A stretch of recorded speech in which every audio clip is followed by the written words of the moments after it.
So I'm here at Talbott Vineyards in the beautiful San Lucia Highlands.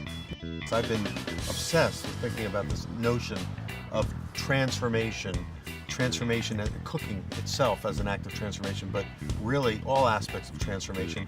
And what better symbol of transformation is there than wine?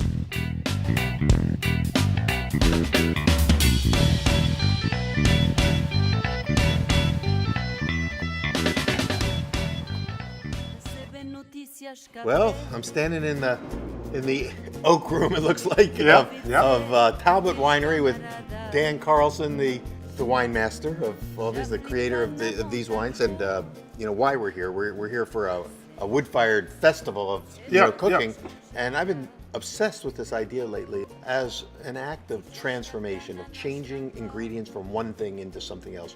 And certainly wine and bread, which is my subject, are two of the most universally revered symbols for this act of transformation. And I tell my students that their job is, as a bread maker, is to evoke the full potential of flavor trapped in the grain.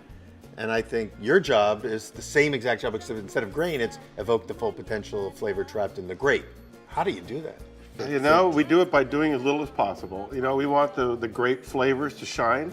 But you know, something you talked about earlier, which I think is kind of fascinating, is the simplicity of a pizza.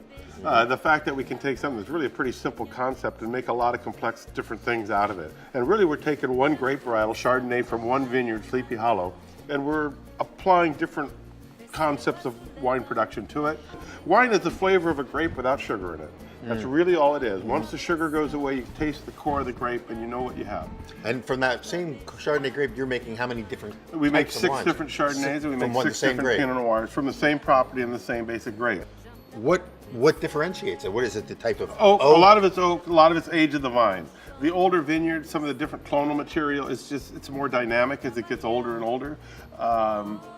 Less tonnage per acre in the vineyard is usually related to older vines. So that tends to produce a little bit more flavor, not always. It's kind of funny, it's backwards in California from Europe. Big crop years make better wine here. Small crop years make lesser wine. You know, you have to set yourself up for success. And so, you know, something I always say is there's only 3 flavors in a grape. There's underripe, there's ripe, and there's overripe. And they exist in a bell-shaped curve in your vineyard. The job of the viticulturist through the year of growing that grape is compressing that bell-shaped curve. You don't want to have overripe grapes, you don't want to have underripe grapes. You want that perfect magic moment where the hunter-gatherer mind says, that's it.